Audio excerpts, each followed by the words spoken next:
Buenos días, los que no nos pudimos saludar. Antes de comenzar con el mensaje, quería comentar algunas cositas que, el domingo pasado no lo pude hacer, porque quería hacerlo, pero se nos pasó. ¿Se acuerdan que hace 2 semanas nosotros estuvimos visitando a las iglesias de Rosario y Esilda, Polién? Bueno, la verdad fue un tiempo muy lindo, un tiempo de mucha bendición. Gracias a Dios pudimos compartir con los hermanos de las iglesias allá. Los hermanos de la iglesia de Rosario y de Esilda mandaron sus saludos. Muchos nos conocen o conocen algunas personas de acá de la iglesia. Fue un precioso tiempo con ellos. Estuvimos compartiendo la palabra del Señor en todas las reuniones así que tuvieron ellos. Y después, en Esilda también, a la vuelta paramos allí. Estuvimos un tiempo con los hermanos allí en la iglesia de Esilda. Y la verdad que fue precioso ver cómo esta iglesia en un pueblo tan chiquito, que durante muchos años, mucho tiempo, habían pocas personas y ahí estaba Ken Russell siempre insistiendo, pero ahora hay un grupo fuerte de hermanos, un grupo de varones también que están tomando la posta en algunas cosas y yendo hacia adelante. Eso la verdad, fue una alegría preciosa. Pero ni bien salimos a la ruta y empezamos a venir por acá, comentábamos con Anita algunas cosas y decíamos, bueno, qué lindo que fue el fin de semana. Yo le digo, pero extrañé estar en Ituzaingó. La verdad, es precioso estar en otros lugares, poder compartir, ser de bendición cuando exponemos o compartimos la palabra, pero se extraña cuando no estamos acá y la verdad que fue el deseo en ese momento, el sentimiento de, extrañamos pasar el fin de semana también acá junto con todos. Y digo esto porque el fin de semana que viene tampoco vamos a estar.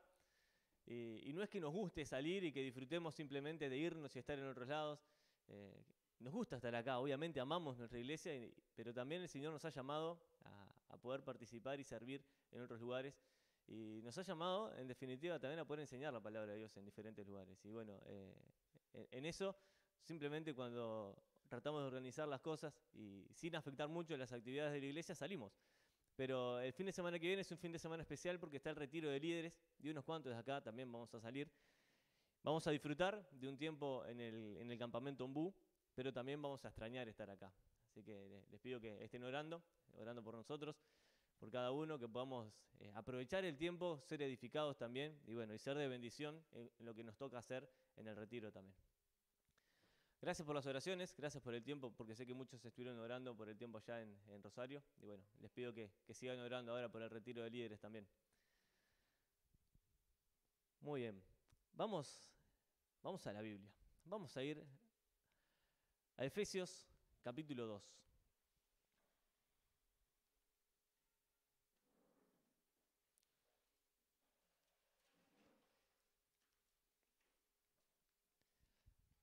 Cantamos una canción hoy que decía específicamente, la salvación es del Señor. ¿Creemos esto? ¿La salvación es del Señor?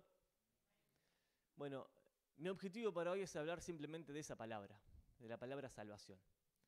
Y les propongo hacer un análisis de los primeros 10 versículos del capítulo 2 del libro de Efesios para poder entender algunas cositas que tienen que ver con la salvación. Primero y en primer lugar, ¿qué es la salvación? O sea, ¿cuál es su definición? ¿Qué implica? ¿Cuáles son las características que Dios da en cuanto a la salvación en sí? Porque la palabra misma salvación tiene muchas acepciones e incluso podemos tratar de definirla de diferentes maneras, como salvarnos del coronavirus, ¿no? Está bien utilizada la palabra, ¿no? Salvarnos del descenso, algunos equipos ahí, los que somos hinchas de Cerrito, simplemente por vivir en el barrio nomás, ¿no? Salvarnos del descenso, salvarnos del frío y poder saltear el frío, quisiéramos salvarnos de eso. Y a veces salvarnos también de algunos peligros en la calle. O sea, la palabra salvación siempre está relacionada con tratar de evitar algo que no queremos. Y queremos evitar algunas cosas y salvarnos de algunas cosas que no queremos pasar, y aunque a veces las merecemos, no queremos atravesarlas. Pero vamos a ver puntualmente en la Biblia qué significa esta palabra. En segundo lugar, qué bendiciones trae la salvación. Y vamos a ver, una vez que nosotros tenemos la salvación, qué bendiciones trae a la vida de cada uno de nosotros. Y por último, trataremos de considerar a la luz de la Biblia cómo tenemos que vivir en consecuencia con la salvación que tenemos. Vamos a ir al versículo 1 del capítulo 2. Dice, hablando del Señor, de Dios mismo y de su obra perfecta en la cruz, porque el versículo 22 y 23 del capítulo 1 habla de la exaltación de Cristo, y dice el versículo 1, y Él, el Señor Jesús, os dio vida a vosotros cuando estabais muertos en vuestros delitos y pecados, en los cuales anduviste en otro tiempo, siguiendo la corriente de este mundo, conforme al príncipe de la potestad del aire, el espíritu que ahora opera en los hijos de desobediencia, entre los cuales también todos nosotros vivimos en otro tiempo, en los deseos de nuestra carne, haciendo la voluntad de la carne y de los pensamientos. Y éramos por naturaleza hijos de ira, lo mismo que los demás. Pero Dios, que es rico en misericordia, por su gran amor con que nos amó, aun estando nosotros muertos en pecados, nos dio vida juntamente con Cristo. Por gracia sois salvos. Y juntamente con Él nos resucitó. Y asimismo nos hizo sentar en los lugares celestiales con Cristo Jesús, para mostrar en los siglos venideros las abundantes riquezas de su gracia en su bondad, para con nosotros en Cristo Jesús. Porque por gracia sois salvos, por medio de la fe. Y esto no de vosotros, pues es don de Dios, no por obras para que nadie se gloríe.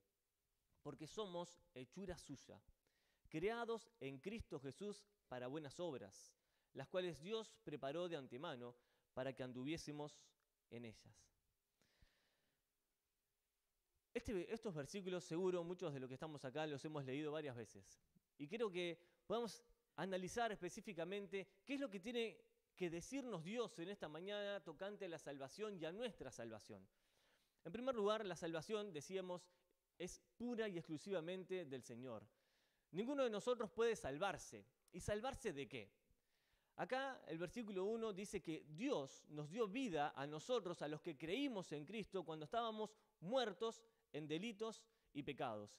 La condición natural del hombre, cuando el hombre nace, después de Adán y Eva, que fueron el primer hombre y la primera mujer, que nacieron perfectos, sin pecado, sin nada que les impida estar delante de Dios. Ellos pecaron, ellos cayeron, su moral se corrompió, su espíritu se quebrantó, y pasaron de estar en un estado de inocencia a un estado de muerte espiritual. Y es un estado la muerte, no es un evento, no es un suceso en el calendario que tiene una fecha, una hora determinada. Si bien cuando una persona fallece, se le abre un acta de defunción y se pone la fecha, la hora en la cual falleció. Pero eso es simplemente un acta en la cual esa persona cambió de un estado a otro. Todo el mundo, cada uno de los que estamos en este mundo, nacemos en estado de muerte espiritual. Y esto no es algo lindo, no es algo que nosotros deseemos o que queramos tener y disfrutar, porque la palabra muerte significa separación. Se generó una ruptura, una distancia entre Dios y el hombre. El pecado de la humanidad ha hecho cada vez más grande esta brecha. Por lo tanto, el hombre es imposible, está incapacitado de romper esta distancia, de romper esta brecha y acercarse a Dios. Dios, al ver la incapacidad del hombre, al ver que el hombre no podía hacer nada para acercarse a Él, empezó a tratarlo de maneras diferentes en cada etapa de la historia de la humanidad. En primer lugar, cuando Adán y Eva pecan, cuando mueren, porque la palabra de Dios se cumplió y ellos murieron en el momento que desobedecieron, murieron espiritualmente. En ese momento, la reacción natural de la persona, del ser humano, de Adán y Eva, o sea, de la humanidad entera representada en ellos dos, fue esconderse de Dios. Esconder su pecado, alejarse de la luz para que no se exponga su maldad, para que no se exponga su condición de pecador. Y se escondieron, se alejaron de Dios. Por eso las palabras del apóstol Pablo en Romanos capítulo 3, no hay justo ni aun uno, no hay quien entienda, no hay quien busque a Dios. Todos se desviaron, a unas se hicieron inútiles. Algo inútil es algo que no tiene capacidad para ser utilizable. Todos se hicieron inútiles. ¿Por qué? Por consecuencia del pecado. Cada acción de nuestra vida tiene una consecuencia, y la consecuencia del pecado de Adán y Eva fue la separación de Dios. Y naturalmente ellos quisieron alejarse, esconderse de la luz que iba a exponer su maldad. Pero Dios, como leíamos recién, pero Dios, que es rico en misericordia, con su gran amor, se acercó a Adán y lo llama. Y esa es la primera muestra de misericordia de Dios hacia el pecador, llamarlo. Y lo llamó, porque él ya no era un inocente, se había avergonzado de su pecado, y su pecado lo había separado de Dios. Estaba totalmente alejado de Dios en ese momento y se quiso esconder. Y Dios lo llama y lo confronta. Y ya en Génesis capítulo 3 tenemos el evangelio predicado por parte de Dios, porque hay una confrontación hacia el pecado, pero también una muestra de gracia y una remisión del pecado, porque Dios los cubre. Y en ese momento, cuando Dios se acerca a la humanidad, a Adán y a Eva, es la humanidad representada, se acerca a ellos y les dice: ¿comiste? ¿Desobedeciste? ¿Te alejaste de mí? ¿Has muerto? Y ese estado de muerte pasó a todos los hombres. Romanos dice que así como en Adán, todos mueren. En Adán todos morimos. Y esa consecuencia del pecado lo llevó también a la muerte física mucho más adelante. Pero Dios quería salvarnos de esa situación. Salvarnos del estado de separación de Dios. Y sigue diciendo acá el versículo 1, dice: cuando estabas muertos en vuestros delitos y pecados. O sea, estabas tan separado de Dios y estábamos tan lejos de Él que lo único que hacíamos era pecar. Los delitos es toda aquella cosa que ofende a Dios y va en contra de lo que Dios quiere. El hombre por naturaleza, desde niño, desde que nace, busca automáticamente satisfacer sus propios deseos. Y el niño, nadie le enseña a decir mío y yo, pero lo aprende naturalmente. Y si no, pregúntenle a todas las madres que están acá y a todos los que hemos visto un niño chico. Naturalmente el orgullo y el egoísmo nace del corazón, porque el pecado está arraigado en el corazón de nosotros. Y Dios nos muestra la condición en la que estamos, pero también nos muestra la consecuencia de esa condición. Queridos, sé que hay acá algunos que están muertos en pecado. Sé que hay algunos que todavía no conocen la verdad y que están separados de Dios por su condición natural de pecador. Jesús quiere salvar. Jesús quiere quitarlos, sacarlos de esa condición, cambiar esa condición de pecado para que su vida sea transformada, de las tinieblas a la luz de Dios, de la condenación a la salvación, de la humillación a la exaltación de Dios, del ser denigrados y llevados al infierno para siempre, a ser salvos por el Hijo y llevados al cielo con nuestro Señor. Pero Dios, que es grande en misericordia, hoy nos muestra su amor. ¿Por qué? Dice el versículo 2. Nosotros anduvimos en otro tiempo, siguiendo la corriente de este mundo, conforme al príncipe de la potestad del aire, el espíritu que ahora opera en los hijos de desobediencia, entre los cuales también todos nosotros vivimos en otro tiempo, en los deseos de nuestra carne, haciendo la voluntad de la carne y de los pensamientos, y éramos por naturaleza hijos de ira, lo mismo que los demás. ¿Qué es la salvación? ¿Qué es la salvación? La salvación implica evitar todo lo que dicen estos dos versículos. Implica evitar el castigo. La Biblia dice que nosotros estábamos bajo el príncipe de la potestad del aire. Satanás es el príncipe de la potestad del aire y permítanme decirlo con mucho respeto también. El que no obedece a Dios es un hijo del diablo. Porque la Biblia así lo dice. Jesús les dijo a los fariseos: ustedes sois hijos de vuestro padre, el diablo. ¿Por qué? Porque los deseos de él están haciendo. Porque lo que hacen ustedes es simplemente seguir lo que Satanás quiere. Y cuando nosotros estamos obedeciendo al pecado, estamos obedeciendo al príncipe de las tinieblas y yendo en pos de él. Por lo tanto, Dios ve la humillación y la bajeza nuestra al ver que estamos bajo la autoridad de Satanás cuando no tenemos a Cristo. La autoridad de Satanás es la que gobierna en aquel que no tiene a Jesús. Y es utilizado y llevado como la corriente del mar de un lugar a otro simplemente por el poder de Satanás en su vida. Y Dios dice: estabas bajo la influencia de él. Y agrega algo más: éramos por naturaleza hijos de ira. ¿Qué significa esta expresión?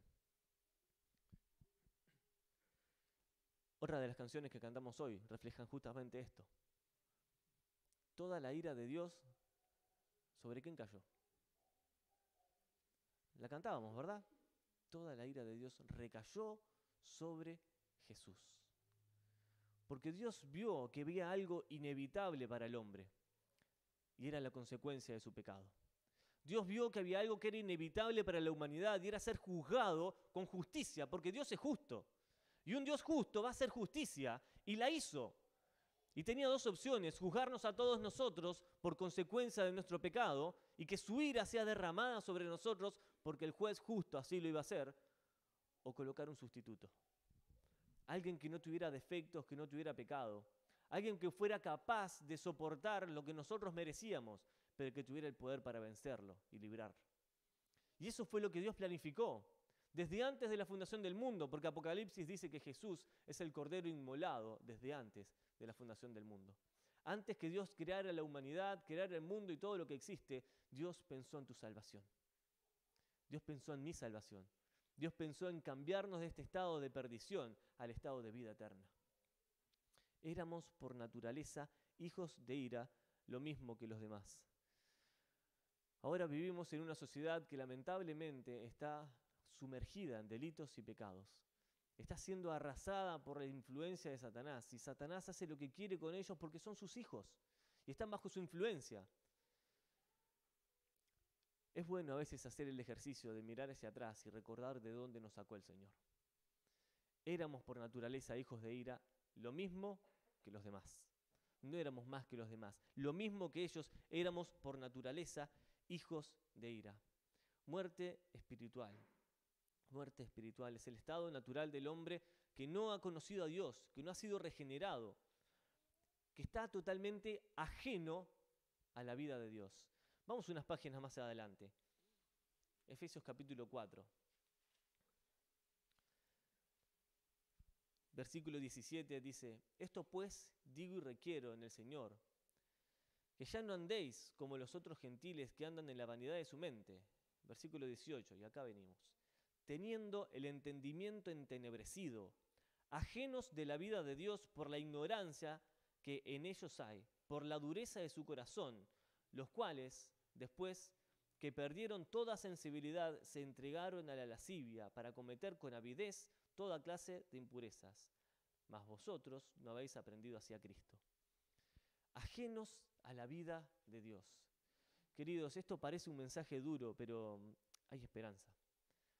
Porque lamentablemente nacemos así, ajenos a la vida de Dios, sin la vida de Dios, muertos espiritualmente, separados de Dios, en una condición, en un estado de separación, con una brecha muy grande entre Dios y el hombre, que ninguno de nosotros puede surcar, puede atravesar por sus propios medios. Ninguno lo puede hacer. Ajenos a la vida de Dios. Y acá naturalmente sale una pregunta, ¿no? ¿Cómo podemos tener entonces esta vida de Dios? La vida de Dios viene por medio de su Espíritu, pero Romanos capítulo 8, versículo 9, dice que los que no tienen a Dios no tienen el Espíritu de Dios. ¿Se acuerdan que hace unos minutos hablábamos de que Adán y Eva murieron espiritualmente y se separaron espiritualmente y no había nada ni esperanza para ellos?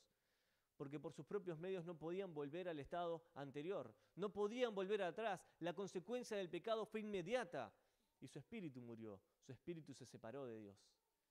Y todo aquel que está lejos de Dios está muerto espiritualmente. Y esa es la peor enfermedad que la humanidad tiene, el pecado. No hay peor enfermedad que el pecado, porque la consecuencia del pecado es lo peor que nos puede acechar y alcanzar. Vamos al Antiguo Testamento y una y otra vez Dios nos dice: y sabé que tu pecado te va a alcanzar. Ahora, hagamos una pausa y meditemos. ¿Quiero pagar yo por mi pecado o llevarlo a la cruz de Cristo? ¿Quiero ser salvo de las consecuencias del pecado o simplemente seguir con el pecado en mi vida? Y esto es tanto para creyentes como para aquellos que todavía no lo son. Sabé que tu pecado te va a alcanzar. Dios nos dice en esta mañana: sabé que tu pecado te va a alcanzar. Pero también Dios dice: el que encubre su pecado no prosperará más. Y ahí hay un pero: el que los confiesa y se aparta alcanza misericordia. Gloria a Dios por su misericordia. ¿Qué vamos a hacer con nuestra vida, con nuestra humillación, con nuestro pecado, con la carga que tenemos en el corazón? Nuestro pecado nos va a alcanzar si no lo confesamos, hermanos queridos. y aquellos que aún no lo son y son amigos nuestros y vienen, están acá, tu pecado te va a alcanzar y pagar por tu pecado significa estar separado de Dios eternamente, porque ese es el juicio de Dios sobre el pecado. Y ese es el juicio que Dios ya efectuó sobre Jesús. Ahora, ¿querés ir a la cruz? ¿Querés ir a la cruz y ser salvo de esta condenación?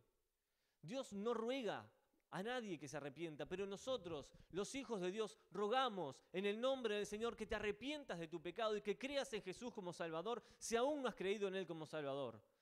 Delante de Dios y de parte de Dios te decimos, cree en el Señor Jesucristo y serás salvo, porque Dios así lo ha prometido. Y Dios manda, ordena a todos en todo lugar que se arrepientan, porque la salvación es de Él. Pero Él quiere salvar, Él quiere sanar, Él quiere perdonar tus pecados, Él quiere limpiar nuestra vida y quiere que caminemos conforme a los deseos de su voluntad. ¿Qué más podemos decir en cuanto a esta condición? La muerte espiritual se prolonga más allá del cuerpo y es un estado de separación eterna de Dios en un sufrimiento consciente. Y a eso la Biblia le llama la muerte segunda. La separación eterna de Dios y enteramente, física y espiritualmente. Pero como Dios quiere salvarnos de esta condición, en el versículo 4 dice, pero Dios, que es rico en misericordia, por su gran amor con que nos amó, aun estando nosotros muertos en pecados, nos dio vida juntamente con Cristo, por gracia sois salvos. Hermanos, Dios quiere salvar a la humanidad de sus pecados, de la condenación de sus pecados, de la influencia del pecado y pagar Él mismo la deuda que la humanidad tiene, porque Él ya lo hizo en Jesús y quiere hacerla efectiva en cada uno de aquellos que todavía no tienen a Cristo. Ahora pensemos un poquito. Vimos en primer lugar qué significaba esto de ser salvos, y es pasar de la muerte a la vida. Ahora, ¿qué implica esto? ¿Qué beneficios? ¿Qué nos aporta? ¿Qué le aporta a la humanidad el ser salvos de la condenación? ¿Qué te puede aportar a ti si no sos salvo? ¿Y qué nos aporta a nosotros en cuanto a bendiciones el ser salvos, el ser hijos de Dios? En primer lugar, y lo más esencial y radical y el milagro más grande que existe en la humanidad, es el cambio de estado de muerte a vida. Ahora pensemos un poquito. Cada uno de nosotros, que estábamos muertos en pecados, separados de Dios, lejos del Padre, que le habíamos dado la espalda a Dios y no teníamos la oportunidad de darnos vuelta, o sea, de arrepentirnos, de cambiar nuestra dirección para acercarnos a Él. Cuando Cristo nos llama y nos saca de esa posición y nos coloca en otra posición, estamos seguros en Él, porque la salvación es del Señor. Ahora, hermanos, ¿cómo hacemos para mantener esta salvación?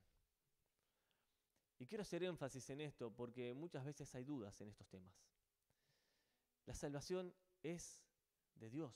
El Señor Jesús es el soberano aún en la salvación. Él es el soberano en la salvación y Él quiere ser el Señor de los que ha salvado. Pero Él es el soberano en la salvación. ¿Por qué? Porque Él salva a quien quiere y como quiere. Porque Él es el que salva. Él es el autor de la salvación.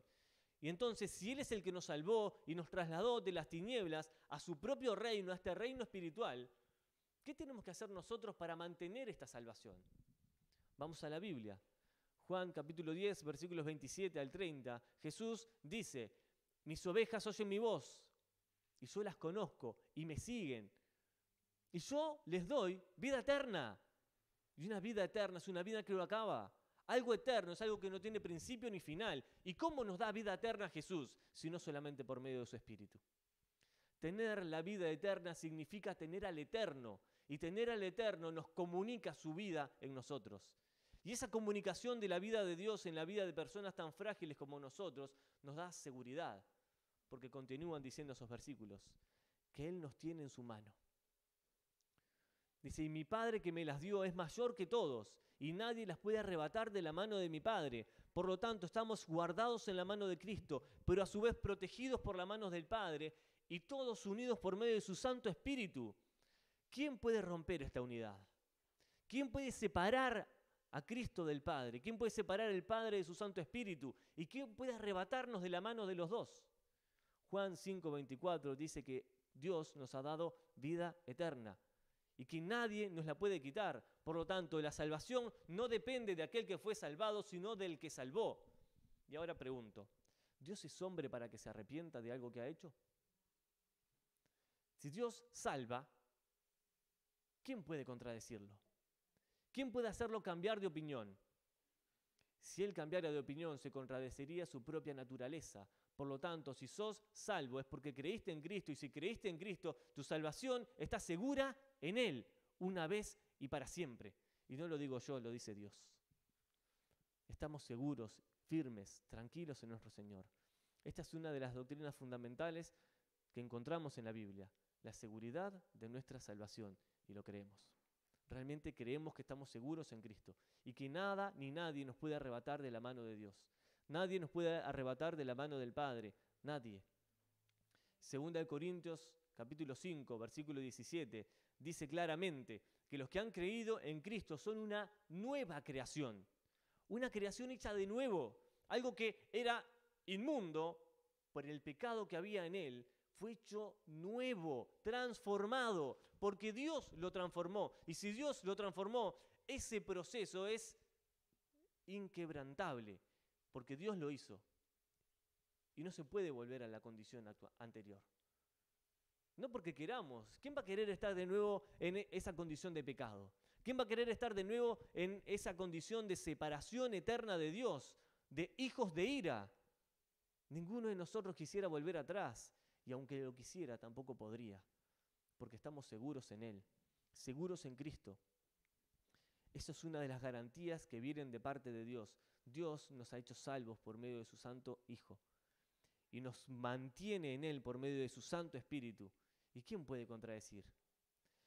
Habacuc 2:20. El Señor está en su trono. Calle delante de Él toda la tierra. Él es el que está en el trono. Él es el Señor, Él es el soberano, Él es el omnipotente, Él es el omnisciente, el que sabía que yo le iba a fallar, el que sabía que yo iba a pecar y que muchas veces le iba a negar. Él conocía y conoce cada una de mis intenciones y sabe que no soy fiel todo el tiempo en mi vida, pero aún así Él me ama. Y porque me vea a través de Jesucristo, su Hijo, soy acepto en el amado. Así que, hermanos, nuestra salvación está segura en Él. Pero eso no nos debe servir como excusa para pecar. Romanos capítulo 5 dice que donde abundó el pecado, la gracia sobreabundó. Pero continúa diciendo, ¿qué pues haremos? ¿Continuaremos pecando para que la gracia sobreabunde? Y el apóstol Pablo lo dice rotundamente, de ninguna manera, porque el pecado no aprovecha nada en nosotros.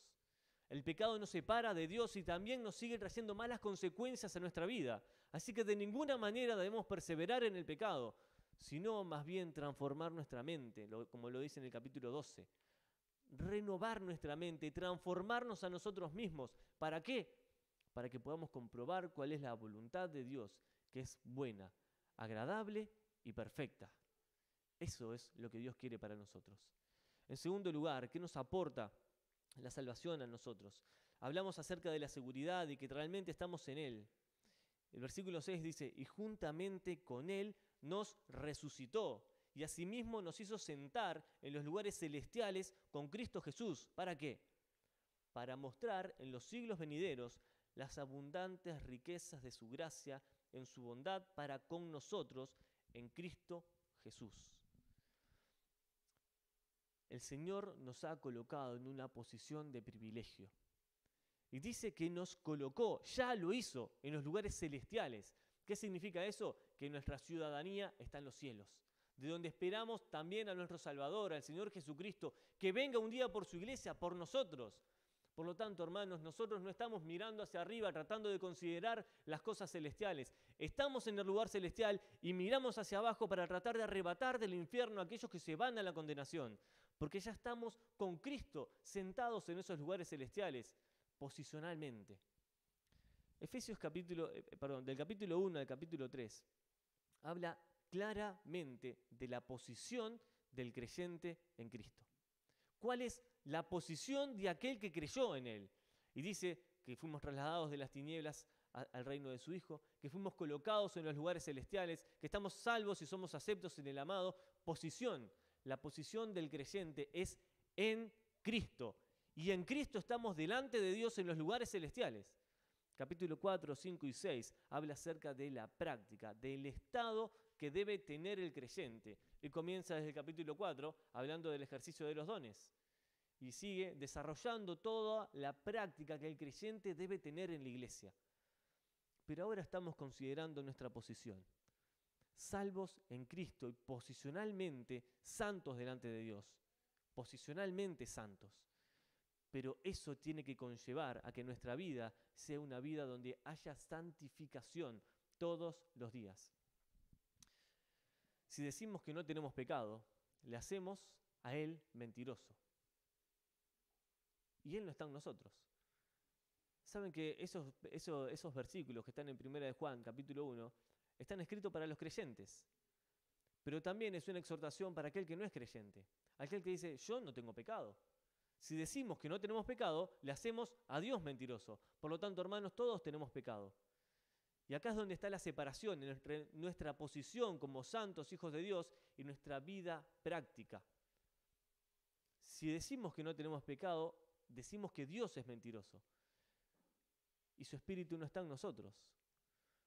Pero más adelante dice, y llega el versículo 9, precioso para nosotros, si confesamos nuestros pecados, Él es fiel y justo para perdonar nuestros pecados y limpiarnos de toda maldad. Por lo tanto, este proceso de santificación para el creyente, para el Hijo de Dios, está garantizado, porque si lo confesamos, Él nos perdona.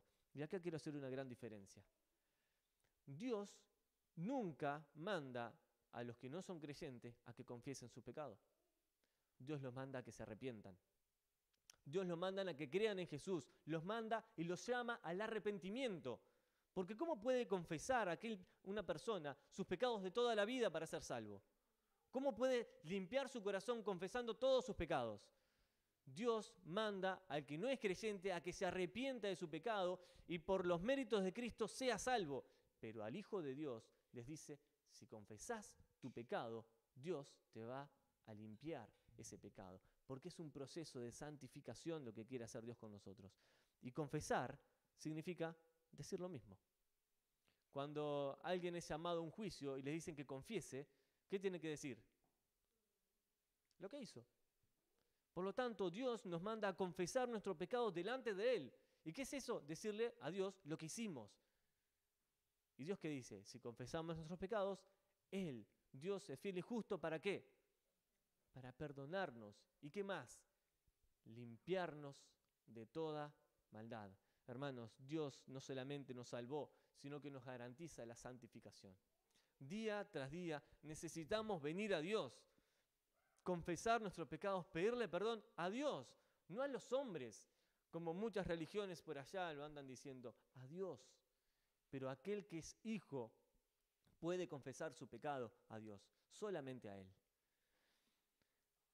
Además, el Hijo de Dios tiene la entrada libre al trono de la gracia. ¿Para qué? Para alcanzar misericordia y hallar gracia para el oportuno socorro. ¿Cuántas veces nos hemos acercado a Dios avergonzados? Si realmente amamos a Dios, más de una vez nos hemos acercado a Él con vergüenza, diciéndole, Señor, no tengo ganas de estar ante ti porque tengo vergüenza. Pero qué mejor lugar que estar delante del trono de la gracia cuando nos encontramos en nuestro pecado. Es ahí a donde tenemos que ir, es ahí a donde nos tenemos que acercar para hallar misericordia y gracia, porque Él nos quiere socorrer. En tercer lugar, ¿qué beneficio trae esto de que la salvación sea del Señor? 2 versículos muy conocidos, 8 y 9. Porque por gracia sois salvos, por medio de la fe, y esto no de vosotros, pues es don de Dios, no por obras para que nadie se gloríe. Queridos hermanos, la gracia de Dios nos trae esta hermosa bendición de ser salvos por medio de Él y no por obra humana, no por nada que nosotros queramos hacer o agregar. No podemos agregar nada a la salvación. Si alguien dice o quiere interpretar de alguna manera que puede ayudar a Dios para que lo salve, está contradiciendo lo que acá Dios nos dice. Por gracia sos salvo, por medio de la fe. O sea que la fe es el canal que nos lleva a Dios. Y acá hay algo muy importante. Todos nosotros, absolutamente todas, y la humanidad entera, todos tenemos fe. El problema está en dónde enfocamos nuestra fe o a quién la dirigimos. Solamente la fe en la sangre de Cristo, en su sacrificio perfecto, nos salva.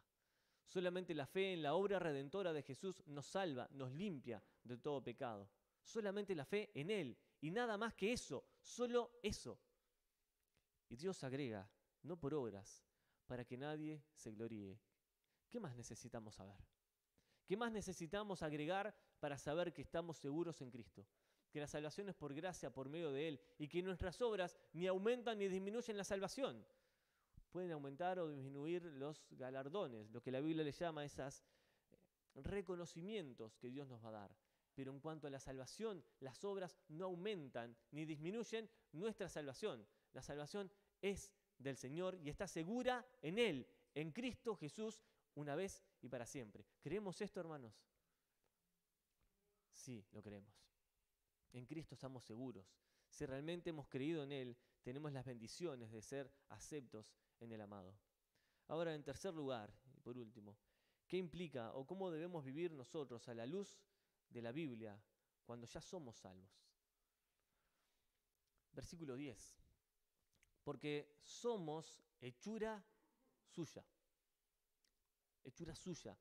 Creados en Cristo Jesús para buenas obras, las cuales Dios preparó de antemano para que anduviésemos en ellas. En primer lugar, somos hechos por Dios. Y cuando habla de que somos hechura suya, habla de que somos una obra labrada con sus manos. Y no está hablando específicamente solamente de nuestro aspecto físico, de nuestro cuerpo en sí, sino que espiritualmente Él nos creó y nos dio vida espiritual, hechura suya. Esa nueva creación de la que habla 2 Corintios capítulo 5 es la que Dios ha hecho, hechura suya. Los que creímos en Él somos una nueva creación, creados por Dios, hechura suya, en Cristo. ¿Pero para qué?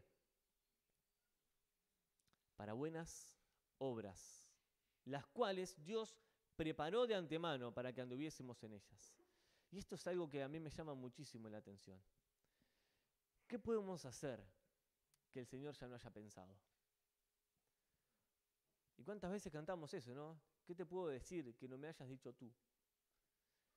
¿Qué podemos hacer para Dios que Él ya no lo haya planeado? Que Él ya no lo haya determinado. ¿Qué podemos hacer? Dios ha preparado buenas obras de antemano para que andemos en ellas. ¿Cuáles son las buenas obras que Dios preparó para que andes en ellas? ¿Cuáles son las buenas obras que Dios preparó para ti? Bueno, yo no las puedo saber, pero vos sí. Ser salvos en Él significa ser activos y productivos. En la iglesia de Dios no hay desempleados, no hay personas que no puedan o no deban estar involucrados en el servicio. Dios preparó buenas obras de antemano para que andemos en ellas. Cuando vamos a la Biblia y encontramos profetas, apóstoles, maestros, muchos de ellos dieron todo lo que tenían para hacer las buenas obras que Dios había preparado de antemano para que anden en ellas. Pero lamentablemente, y no sé si cabe la expresión decir lamentablemente, muchas veces las buenas obras que Dios había preparado de antemano para algunos de los siervos que encontramos en la Biblia no fueron agradables para ellos. No fueron buenos momentos ni buenas experiencias. Aunque fueron obedientes, aunque siguieron amando a Dios, las obras que estaban haciendo no les trajeron buenas consecuencias. Y quiero que veamos un ejemplo. Y que tal vez en este ejemplo podemos identificarnos un poco nosotros para ver si realmente estamos haciendo estas buenas obras que Dios preparó de antemano para andar en ellas. Vamos al libro de Jeremías.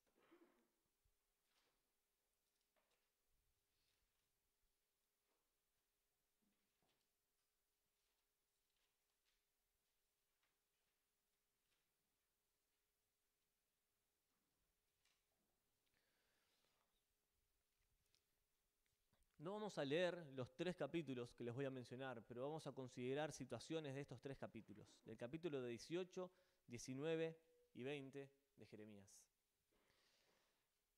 Poniéndonos un poco en contexto, Jeremías es el último profeta antes de que Israel fuera llevada cautiva y siendo esclavos y destruida toda la ciudad y toda Samaria y toda Judea. O sea, Jeremías está profetizando específicamente en Judá. Y él les está diciendo una y otra vez que se arrepientan, que el juicio viene, que se arrepientan, que el juicio viene. Y Dios estaba utilizando a Jeremías, realizando la tarea del profeta. ¿Cuál es la tarea del profeta? Hacer volver el corazón del pueblo al corazón de Dios. Esa es la tarea del profeta. Y hermanos, en definitiva, en cierta medida, nosotros tenemos la tarea del profeta, hacer volver el corazón del mundo al corazón de Dios, mostrándoles que el juicio viene, pero que Dios les está mostrando gracia y misericordia y que los quiere salvar. En el capítulo 18, Dios le dice ahí desde el versículo 1, palabra de Jehová que vino a Jeremías diciendo, levántate y ve a la casa del alfarero, y allí te haré oír mis palabras. Entonces, ahí dice Jeremías, descendí a casa del alfarero, y he aquí que él trabajaba sobre la rueda, y la vasija de barro que él hacía se echó a perder en su mano. Y volvió y la hizo otra vasija, según le pareció mejor hacerla. Entonces vino a mí palabra de Jehová diciendo, ¿no podré yo hacer vosotros como este alfarero o casa de Israel? Dice Jehová. He aquí que como el barro en las manos del alfarero, así sois vosotros en mi mano, oh casa de Israel. Dios le mostró a Jeremías una visión de lo que le iba a pasar al pueblo, ese pueblo que iba a ser destruido. Y que por su propia voluntad dice, yo soy el alfarero, ustedes son el barro, voy a crear algo nuevo. Voy a hacer un nuevo pueblo, una nueva nación. Y acá está el nuevo pueblo y la nueva nación. Un pueblo de Dios, que ama a Dios, porque Él así lo quiso hacer. Pero les estaba diciendo, comunicando a Israel, a esas personas que iban a ser destruidos. Miren lo que dice el versículo 11, la parte B al final. Dice, así ha dicho Jehová, he aquí que yo dispongo mal contra vosotros y trazo contra vosotros designios. Conviértanse ahora cada uno de su mal camino y mejore sus caminos y sus obras. Pero miren la respuesta del pueblo. Y dijeron, es en vano, porque en pos de nuestros ídolos iremos y haremos cada uno el pensamiento de nuestro malvado corazón. ¿Qué diferencia hay con la sociedad que tenemos ahora? ¿Qué diferencia hay con nuestros compañeros de trabajo cuando les hablamos acerca de la condenación, del pecado? ¿Y qué diferencia hay con cada uno de nosotros cuando desobedecimos a Dios y le dimos la espalda? Y decimos, es en vano, no importa lo que me está diciendo, no tiene sentido lo que me decís. Yo voy a seguir haciendo lo que a mí me parece y voy a seguir haciendo lo que yo quiera. El orgullo en el corazón del hombre es la respuesta que encontramos acá. Es en vano. Vamos a hacer lo que queramos y vamos a hacer con nuestra vida como queremos. Pero Jeremías siguió anunciando un mensaje de juicio. En el versículo 19, Dios le dice a Jeremías que agarre a los ancianos de la ciudad. Pero los ancianos de la sociedad, pero también los ancianos que estaban sirviendo en el templo de los sacerdotes. Dice, y llévalos a un valle. Y agarra una vasija. Y cuando estés junto con todos ellos, estoy parafraseando el capítulo, ¿no? Para no leerlo todo. Y cuando estés delante de todos ellos, quebrá la vasija. Y el versículo 11 dice, y les dirás, así ha dicho Jehová de los ejércitos, así quebrantaré a este pueblo y a esta ciudad como quien quiebra una vasija de barro, que no se puede restaurar más. Y en Tofet se enterrarán, porque no habrá otro lugar para enterrar. Dios les estaba diciendo que iba a venir un juicio inminente sobre la sociedad. Ahora, pensemos la situación. Un hombre frente a un pueblo. Un pueblo que le estaba diciendo no a Dios, no nos importa, vamos a seguir con nuestros ídolos y haciendo los designios de nuestro corazón. Pero esas eran las buenas obras que Dios había preparado de antemano para Jeremías. ¿Y qué estaba haciendo Jeremías?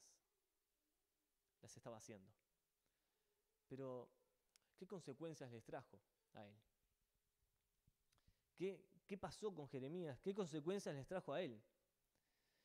Entonces, se levanta el versículo 1 del capítulo 20, el sacerdote Pasur. Es un hombre que empieza a perseguirlo a Jeremías una y otra vez y a tratar de sacarlo de lo que estaba haciendo. Y llega el versículo 7 y Jeremías le dice a Dios: me sedujiste, oh Jehová, y fui seducido. Más fuerte fuiste que yo y me venciste. Cada día he sido escarnecido, cada cual se burla de mí. Porque cuántas veces hablo y doy voces, grito violencia y destrucción. Porque la palabra de Jehová me ha sido por afrenta y escarnio cada día. Y dije, palabras de Jeremías, no me acordaré más de él, ni hablaré más en su nombre. Y este es uno de los pasajes en los cuales encontramos esto. Hay otros que podemos verlo a lo largo de todo el libro. Pero Jeremías empieza a luchar con Dios. Empieza en una lucha espiritual y personal con Dios, diciendo: Dios, ya no me acordaré más, ya no quiero hacer esto. Esto que me estás pidiendo es demasiado, no puedo más. Lo habían maltratado, lo habían perseguido. Todas las personas que lo querían, los que estaban cerca de él, lo habían escarnecido. Pero pasaba algo en el corazón de Jeremías. Dice: no obstante, había en mi corazón como un fuego ardiente metido en mis huesos. Traté de sufrirlo y no pude. Porque oí la murmuración de muchos, temor de todas partes, denunciad, denunciémosles. Todos mis amigos miraban si claudicaría. Quizás se engañará, decían, y prevaleceremos contra él, y tomaremos de él nuestra venganza. Jeremías había sido uno de los sacerdotes y ahora los sacerdotes los estaban persiguiendo. Sus amigos le habían dado la espalda porque él estaba anunciando el mensaje de Dios. Y podemos pensar que hasta sus propios familiares estaban en contra de él porque no tenía a nadie. Pero era lo que Dios le había pedido y él seguía hacia adelante porque la palabra de Dios era ese fuego en su interior que quería y necesitaba predicarla y anunciarla. Pero llega el versículo 11 y Jeremías dice: mas Jehová está conmigo como poderoso gigante. Por tanto, los que me persiguen tropezarán y no prevalecerán, serán avergonzados en gran manera, porque no prosperarán, tendrán perpetua confusión que jamás será olvidada. Pero, más allá de que él tenía muy claro esto, Jeremías tenía clarísimo quién era Dios. Sabía en quién había creído. Sabía perfectamente que el Señor estaba con él. Ahora, él cayó en depresión. Él maldijo el día en que nació. Maldijo a la persona que le dio la noticia al Padre. Miren un poquito más adelante. Versículo 12. Oh Jehová de los ejércitos, que pruebas a los justos, que ves los pensamientos y el corazón. Vea yo tu venganza sobre ellos, porque a ti he encomendado mi causa. Está hablando en su humanidad. Dios, vengate sobre ellos. Cantad a Jehová, load a Jehová, porque ha librado el alma del pobre de mano de los malignos. Pero miren ahora cómo cambia el relato y Jeremías dice de sí mismo: maldito el día que nací. El día que mi madre me dio a luz, no sea bendito. Maldito el hombre que dio las nuevas a mi padre, diciendo: hijo varón te ha nacido, haciéndole alegrarse así mucho. Y sea el tal hombre como las ciudades que asoló Jehová y no se arrepintió. Oiga gritos de mañana y voces a mediodía. Porque no me mató en el vientre. Y mi madre me hubiera sido mi sepulcro, y su vientre embarazado para siempre. ¿Para qué salí del vientre? ¿Para ver trabajo y dolor y que mis días se gasten en afrenta? Es Jeremías el que está hablando, en su humanidad. Saben que muchas veces me sentí Jeremías en esta situación. Señor, ¿por qué? ¿Vale la pena todo esto? ¿Vale la pena seguir sirviendo cuando escuchamos las murmuraciones de todos lados? ¿Vale la pena seguir predicando el Evangelio cuando lo único que encontramos es rechazo? ¿Vale la pena? Dios preparó buenas obras de antemano, pero Señor, estas buenas obras son malas para mí. ¿Por qué querés esto? ¿Por qué me estás pidiendo esto que me hace tanto mal? Y Jeremías en su maldad cae en una depresión profunda. Y le dice: Señor, maldito el día en que nací, ¿por qué no me mataste en el vientre de mi madre? Y mi madre hubiese tenido el vientre embarazado para siempre. Y su deseo era no existir, no haber nacido. Porque estaba sufriendo Estaba pasando mal por hacer lo que Dios le pedía. Si pasás mal por consecuencia de tu pecado, te tenés que arrepentir. Pero si pasás mal y vienen pruebas y afrentas por hacer la voluntad de Dios, debemos continuar hacia adelante. Pero surge una pregunta, y no nos creamos los fuertes, seamos humildes realmente. La pregunta es, ¿cómo? ¿Cómo seguimos? ¿Cómo podemos seguir cuando estamos así como Jeremías, maldiciendo incluso el día que nacimos, diciéndole, Señor, basta, ¿por qué? ¿Para qué nací? ¿Para vivir tan mal? ¿Para tener una vida tan desastrosa y sufrir todo el tiempo? ¿Por qué? ¿Cómo seguimos cuando nuestro corazón está así? ¿Cómo seguimos cuando la angustia se adueña de nuestra alma? ¿Cómo seguir hacia adelante? Bueno, Jeremías encontró la solución. Capítulo 32, versículo 17, de Jeremías también.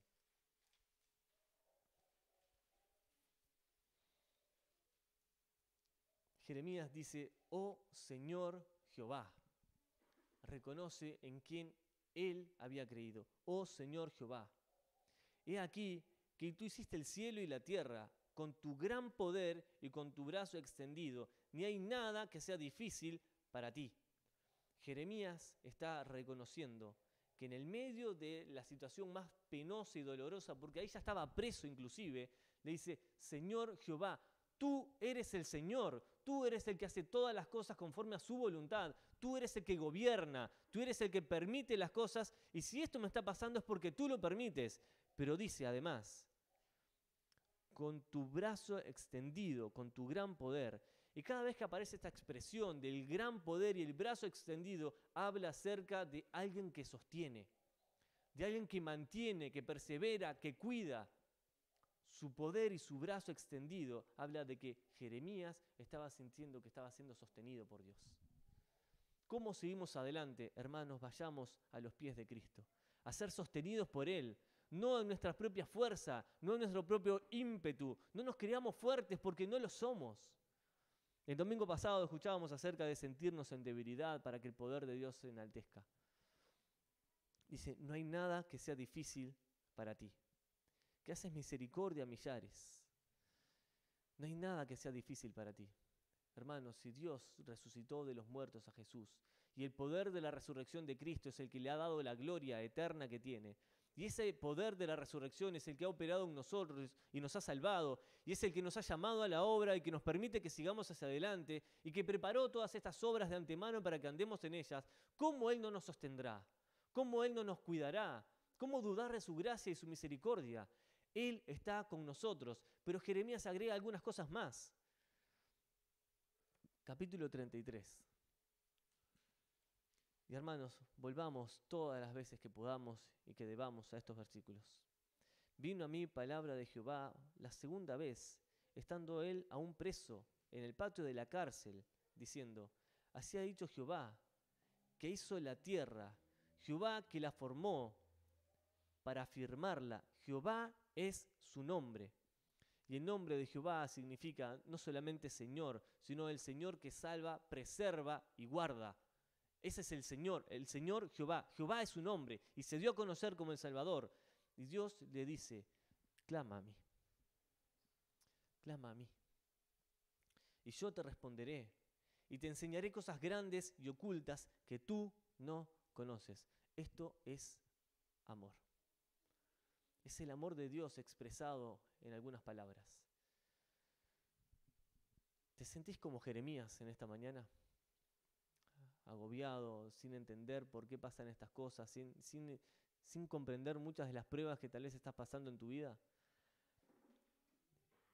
Y cuestionando, Dios, ¿por qué? Bueno, el cómo está acá. Clama a mí. Clama al Señor. Y dice, y yo te responderé. Tal vez no como quieras, pero Él te va a responder con lo que necesitas escuchar. Y agrega más, te enseñaré cosas grandes y ocultas que tú no conoces. Muchos de nosotros hemos pasado por la escuela del dolor y algunos le siguen pasando. Y Dios a veces nos hace pasar por la escuela del dolor para que aprendamos. Pero para que aprendamos que su voluntad realmente es buena, agradable y perfecta. Pero muchas veces para Él. A veces las situaciones y las circunstancias para nosotros no son agradables. ¿Hemos sido salvos? ¿Estamos en Cristo? ¿Estamos seguros en Él? ¿Tenemos su gracia en nuestra vida? ¿Estamos seguros en nuestro Señor? Ahora, debemos seguir actuando. Debemos seguir hacia adelante porque Él ha preparado buenas obras para nosotros. Vivamos en santidad, vivamos en amor, estimándonos unos a otros. Pero si nos sentimos como Jeremías, clamemos a Dios. Clamemos. Él nos responderá. Él no nos aflige más de lo que podemos resistir. No va a colocar una prueba más fuerte o más grande de la que cada uno podamos sobrellevar. Pero su gran poder, su brazo extendido, es el que nos sostiene. Es el que nos levanta. Él es el que nos alienta. Muchas veces cae el justo, ¿verdad? Muchas. Pero siempre está el Señor con su mano extendida para levantarnos. Si realmente hemos creído en Él, no hay aflicciones que nos puedan separar. No hay aflicciones. Romanos capítulo 8 dice, ¿qué nos separará del amor de Dios? ¿Tribulación? ¿Angustia? Y sigue diciendo muchas cosas más, pero dice, ni lo alto, ni lo profundo, ni ninguna cosa creada nos podrá separar del amor de Dios que es en Cristo Jesús, Señor nuestro. Hermanos, tenemos a Cristo. ¿Qué más queremos? No necesitamos algo más. Hagamos como Jeremías y clamemos a Dios para que Él nos socorra, nos aliente, nos bendiga y nos permita seguir hacia adelante, haciendo su voluntad. Esas buenas obras que Dios preparó para que andemos en ellas.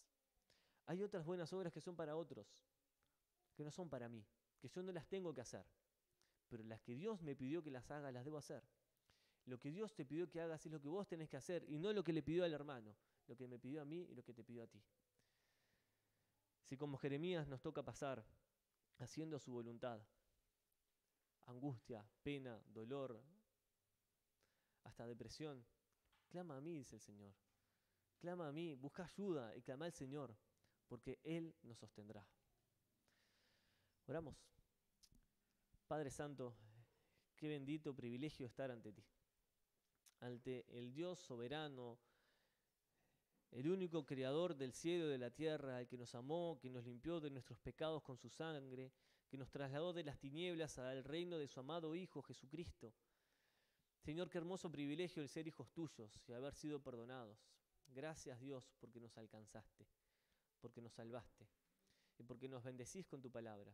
Dios, hoy estamos ante ti, clamando, Señor, clamando como Jeremías. Si hay angustia, si hay dolor, si hay pruebas, Señor, ayúdanos a seguir hacia adelante. Danos de tu paz, danos de tu consuelo. Muchas veces nos sentimos sobrepasados y sobrecargados con todas las cosas que tenemos en este mundo. Y a veces hablamos y predicamos el Evangelio y el mundo dice, no nos digas más nada, es en vano. Seguiremos haciendo lo que nosotros queremos. Señor, aliéntanos y ayúdanos a seguir cumpliendo esto que se llama la gran comisión. De predicar el Evangelio y anunciar a otros que Jesucristo es la verdad. Sin evaluar el costo de nuestra reputación o de nuestra angustia, sino exaltar a Cristo anunciando las virtudes de aquel que nos llamó de las tinieblas a su luz. Ayúdanos, Señor, a cumplir con tu palabra, a cumplir con esas buenas obras que tú ya has preparado de antemano para que andemos en ellas. Y haciéndolo, Señor, podamos ser aceptos, podamos ser de bendición para otros, pero, Señor, sobre todo, podamos exaltar tu nombre. Bendice tu iglesia aquí en Ituzaingó. Ayúdanos a honrarte, a amarte cada día más y a bendecir tu nombre, Señor, y darte la gloria porque solamente tú la mereces. Bendícenos, Señor, en esta mañana. Bendice nuestro corazón, llénanos de tu paz. Y guárdanos, Señor, en esta semana. Ayúdanos a hacer realmente luz en este mundo. En el nombre de Jesús. Amén. Que el Señor les bendiga, hermanos, y que bendiga su palabra.